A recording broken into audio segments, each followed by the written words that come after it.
नमस्कार दोस्तों, मैं विनय शर्मा, वास्तु एक्सपर्ट और एस्ट्रोलॉजर, आप सभी का अपने चैनल में बहुत बहुत स्वागत करता हूं और आशा करता हूं कि आप सब स्वस्थ होंगे, सुरक्षित होंगे।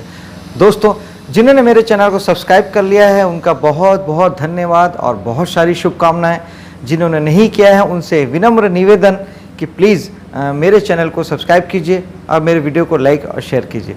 दोस्तों, कर्क लग्न वालों के लिए कैसा है मई का महीना, आइए ये जानते हैं।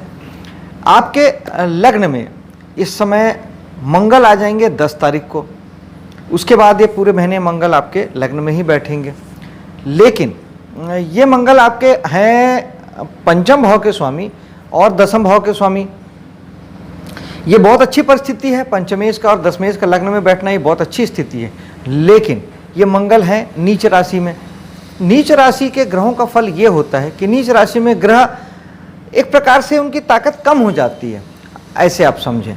तो मंगल की ताकत, उतनी ताकत मंगल नहीं दिखा पाएंगे जो कि मंगल आपके एक्साइटमेंट के कारक हैं, एक्शन के कारक हैं, साहस पराक्रम के कारक हैं, वो आप, और चूंकि आपके लग्न में है तो दसम भाव को लेके स्पेशली आप कर्म क्षेत्र में और पंचम भाव के संबंध में, जहाँ से हम प्रेम देखते हैं, शिक्षा देखते हैं, संतान देखते हैं, कला जगत देखते हैं, कला फील्ड देखते हैं, इन सारी जगहों को लेके और अपने आपके कर्म क्षेत्र में आप अपनी इच्छा के अनुरूप बेहतर प्रदर्शन नहीं कर पाएंगे, क्योंकि मंगल थोड़े से आपको उतनी ताकत आपकी लगेगी नहीं, उतनी ऊर्जा आप लगा नहीं पाएंगे।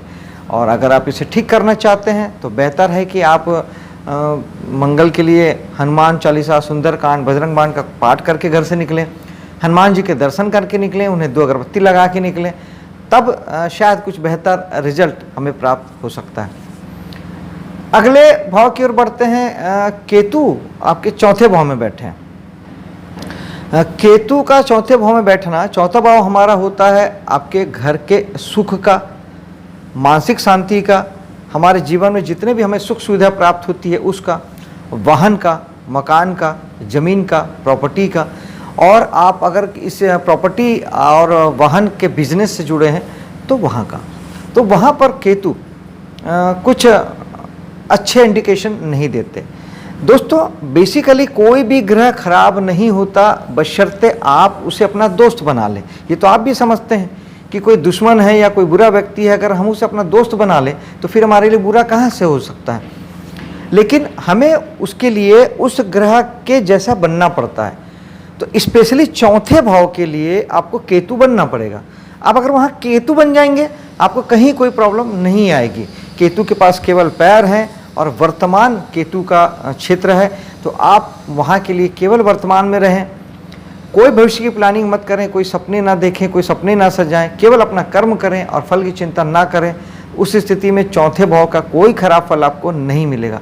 केवल कर्म कीजिए, केवल कर्म, फल की चिंता बिल्कुल भी मत कीजिए। तो आपको कहीं कोई और सुख की कामना या लोगों से चाहते लगाना, ये भी तो एक प्रकार का भविष्य की योजनाएं हैं। भविष्य की योजनाएं राहु का डोमेन है, केतु केवल वर्तमान में है। इसलिए अपने कर्मों को कर दीजिए, जिन्हें जो देना है दे दीजिए, जिनके लिए जो करते बनता है कर दीजिए। आप उनसे कोई अपेक्षा मत लगा जाइए। अगर आप अपेक्षा से शून्य रहेंगे, इच्छाओं से शून्य रहेंगे, तो आपको कहीं ज़्यादा अच्छे रिजल्ट आएंगे और आपका जीवन सुखमय हो जाएगा। एस्ट्रोलॉजिकल उपाय अगर आप करना चाहें, अगर आपको किसी प्रकार की तकलीफ आ रही है चौथे भाव संबंध में, तो आप चेक प्रिंट के कपड़े रुमाल के रूप में भी हो सकते हैं, आप दान कर सकते हैं। और खट्टे मीठे फल का दान कर सकते हैं, जैसे आम, नींबू, केला इत्यादि। और मेडिटेशन बहुत अच्छा उपाय है केतु के लिए। गणेश जी की साधना से भी केतु ठीक होते हैं।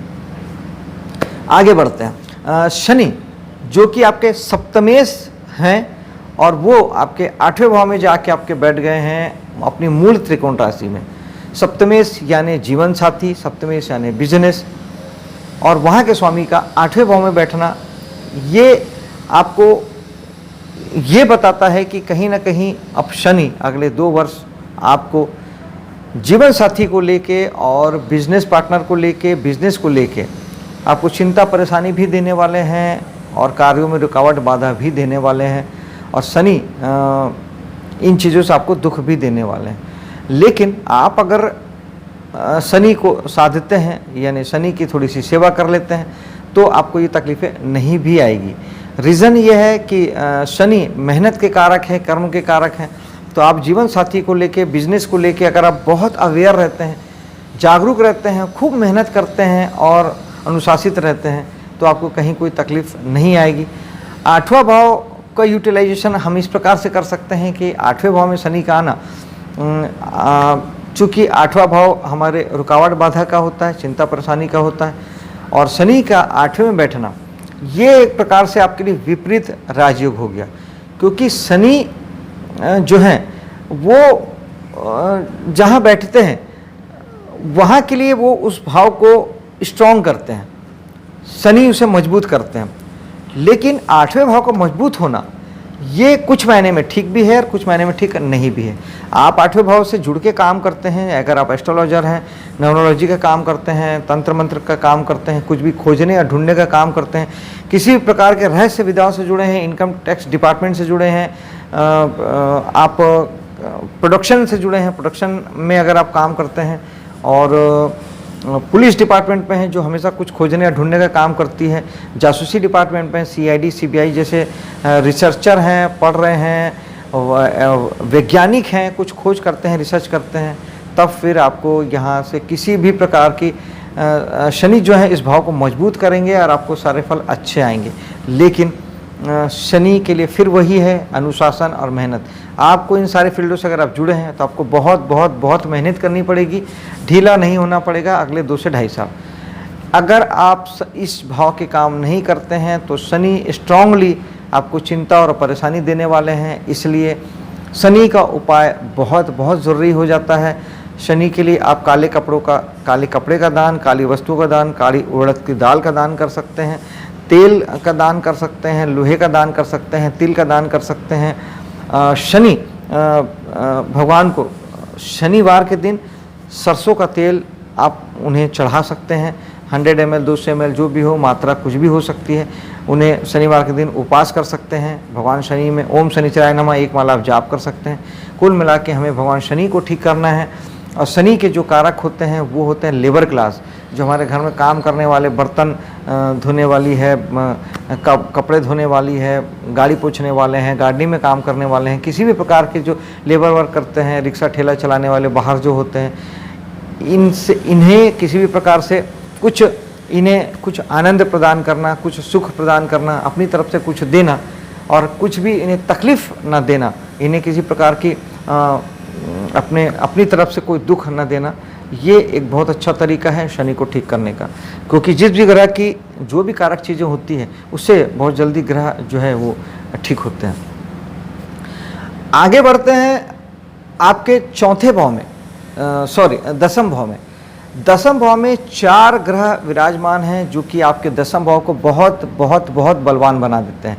दसम भाव आपके कर्म का है, मान सम्मान प्रसिद्धि का है और पद का है। अगर आप सरकारी नौकरी वगैरह से जुड़े हैं तो इस समय में आपको पद लाभ प्राप्त हो सकता है, आपको मान सम्मान प्रसिद्धि मिल सकती है। सूर्य यहाँ पर पहले 15 दिन रहेंगे, वो आपको मान सम्मान प्रतिष्ठा से जोड़ेंगे, सरकारी कामकाज आपके बनेंगे, अधिकारी वर्ग से आपको हेल्प मिलेगी। तो बुध पूरे महीने यहाँ पे रहने वाले हैं। बुध आपके 12वें के स्वामी हैं या पराक्रम के स्वामी हैं, तो निश्चित ही पराक्रम के स्वामी हैं तो आपके पराक्रम को बढ़ाएंगे। कर्म क्षेत्र में आप बहुत साहस का प्रदर्शन करेंगे, मेहनत करेंगे और काफ़ी सफलता अर्जित करेंगे।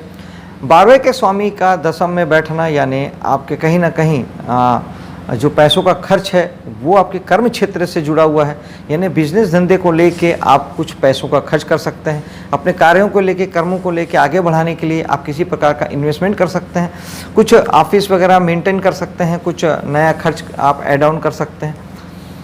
यहाँ पर बुध के अलावा गुरु भी आ गए हैं और गुरु जहाँ बैठते हैं वहाँ के फल में थोड़ी सी कमी लाते हैं। बृहस्पति की दृष्टि बहुत शुभ होती है, बृहस्पति जहाँ देखते हैं वहाँ पे अमृत वर्षा करते हैं।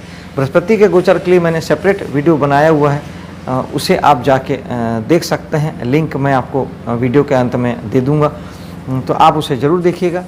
और यहाँ पर बृहस्पति जो दसम भाव में है वो कहीं ना कहीं आपके कार्यों को व्यर्थ करेंगे, आप मेहनत जो करेंगे वो शायद उतना कर ना पाए, कार्यों में आप जिस लेवल को छूना चाहें वो आप न कर पाएँ, क्योंकि बृहस्पति जहाँ बैठते हैं वहाँ के फल को, क्योंकि बृहस्पति बेसिकली बड़े ग्रह हैं, वृद्ध ग्रह हैं, तो ये एक आलस सा शरीर में भरते हैं, एक थोड़ा सा स्लोनेस को भर देते हैं। तो आप थोड़ा सा आलसी आलसी सा फील कर सकते हैं, आप थोड़ा सा लेजीनेस फील कर सकते हैं, आप काम करने जाएंगे आपका मन नहीं करेगा, आपको थोड़ी सी आलस सताएगी।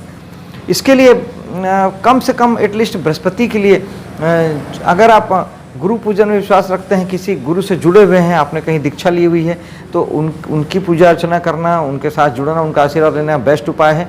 ऐसा कुछ नहीं है, तब भी आप किसी भी माध्यम से गुरु, किसी भी फील्ड का आपका गुरु हो सकता है, कहीं से भी आपने जहाँ से कुछ भी सीखा है, कभी भी सीखा है, उनसे आप आशीर्वाद लीजिए।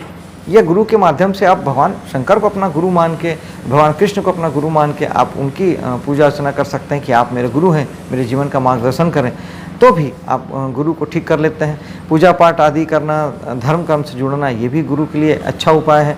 पीले कलर की चीज़ों का दान करना, ये भी गुरु के लिए अच्छा है। अगर आपको वैसे रिजल्ट आते हैं तभी आप इन सारी चीज़ों को कीजिएगा, वरना कई बार कुंडलियाँ जो होती है वो ऑटो बैलेंस होती है, आपकी कुंडली अच्छी होती है, महादशा अच्छा होता है, अंतरदशा अच्छी होती है, तो फिर गोचर के प्रभाव उतने प्रभावशाली नहीं हो पाते हैं। आपको रिजल्ट अगर आता है तो ही आप उसके लिए उपाय करें। राहु भी दशम भाव में हैं, और राहु एक तो इधर गुरु के साथ मिलके आपको गुरु चंडाल योग बना रहे हैं, जो आपके कर्मों को गलत दिशा में ले जाने के लिए प्रेरित करेंगे, आपके कर्मों को डिस्टर्ब करेंगे, आपको बहुत सारे विकल्प दे के आपको परेशान कर सकते हैं कि ये सही होगा या ये सही होगा, ये करूं या ये करूं, इस तरह की भावना आपके आएगी। जो काम चल रहा है उसमें आपको संतुष्टि नहीं होगी और आप भटकेंगे। लेकिन फिर भी राहु को अगर आपने साध लिया, राहु एकाग्रता के कारक भी हैं, राहु आपको जिद देते हैं, जिस भाव में बैठते हैं उस भाव के प्रति आपको पागल बनाते हैं, यानी कर्म के पीछे, मान सम्मान प्रसिद्धि के पीछे और पद लाभ के पीछे आपको वो जिद्दी और पागल बना सकते हैं। बशर्ते आप जो काम कर रहे हैं उसी में अपने आप को फोकस करिए, जो काम कर रहे हैं पूरी ताकत पूरी शक्ति उसी में लगा दीजिए। कंफ्यूज मत होइए और ये मत सोचिए कि मेरे लिए कोई दूसरा काम है, कोई तीसरा काम है, ये करूँ वो करूँ, ये नहीं। राहु भ्रम है, एल्यूजन है, भटकाते हैं, भ्रम में घुमाते रहते हैं, चिंता परेशानी भी राहु दे सकते हैं, देते हैं। हाँ, अगर आप विदेश से जुड़ के कोई काम कर रहे हैं तो वो बेस्ट है। राहु नई टेक्नोलॉजी को रिप्रेजेंट करते हैं, नई टेक्नोलॉजी से जुड़ना भी राहु को अच्छा करता है। और देवी स्वरूप की पूजा, माँ सरस्वती, काली, दुर्गा की पूजा से भी राहु ठीक हो जाता है। अगर आपको किसी भी प्रकार के इस तरह के फल मिल रहे हैं जैसा मैंने आपको बताया, तब आप उसका उपाय कीजिएगा, अन्यथा आपको उसके उपाय की आवश्यकता नहीं है। आगे बढ़ते हैं एकादश भाव की ओर, जहाँ सूर्य 15 तारीख के बाद आ जाएंगे और 15 दिन यहाँ पे रहेंगे। और धन के स्वामी सूर्य का एकादश भाव में जाना इस बात को बताता है कि पहले 15 दिन तो सूर्य जब आपके दशम में रहेंगे तो आपको कर्म क्षेत्र से धन की प्राप्ति कराएंगे, अच्छा धन आपको मिलेगा आपके कार्य क्षेत्र से, आपके कर्मों से। और फिर 15 तारीख के बाद जब एकादश में आ जाएंगे तो फिर आपको लाभ के रूप में धन की प्राप्ति होगी, और दोस्तों यारों से, समाज, सोसाइटी से, सोशल जगत से आपको धन की प्राप्ति सूर्य कराएंगे। सूर्य नैसर्गिक पिता के कारक हैं। आप धन की अपेक्षा अगर ज़्यादा करते हैं तो लगातार पिता से जुड़िए, पिता का आशीर्वाद लीजिए, पिता की सेवा कीजिए, पिता से बिगाड़िए मत और सूर्य को जल दीजिए। आपके लिए लाइफ टाइम ये धन के लिए बहुत अच्छा रहेगा। और सूर्य के अलावा शुक्र भी पूरे महीने एकादश भाव में रहेंगे। शुक्र लग्जरी के कारक हैं, भोग विलास के कारक हैं, सुख साधन के हैं। तो कहीं ना कहीं आप दोस्तों यारों के साथ जुड़ के या लाभ प्राप्ति की जगह में या समाज सोसाइटी को लेके आप थोड़े से घूमेंगे फिरेंगे, मस्ती करेंगे, मौज मस्ती से जुड़ेंगे, लग्जरी से जुड़ेंगे, पिकनिक आदि दोस्तों के साथ जा सकते हैं और जीवन को एंजॉय कर सकते हैं। अब आते हैं 12वें भाव की ओर, जहां मंगल 10 तारीख के पहले केवल 10 दिन बैठेंगे, क्योंकि 10 तारीख को ही आपके लग्न में चले जाएंगे। तो जब पहले 10 दिन मंगल आपके 12वें भाव में रहेंगे तो पंचम से संबंधित मंगल आपको कहीं ना कहीं शिक्षा या संतान को लेकर कुछ पैसे को खर्च करा सकते हैं। और दशम भाव के स्वामी हैं तो आप बिजनेस की जगह में, कर्म की जगह में के लिए आप कुछ पैसों का खर्च आप कर सकते हैं। दोस्तों आपके लिए महीना शुभ हो, सफल हो, इसी कामना के साथ मैं आपसे विदा लेता हूँ। मेरे वीडियो को लाइक शेयर कीजिएगा, मेरे चैनल को सब्सक्राइब कीजिएगा। मिलता हूँ आपसे अगले वीडियो में, तब तक के लिए जय हिंद।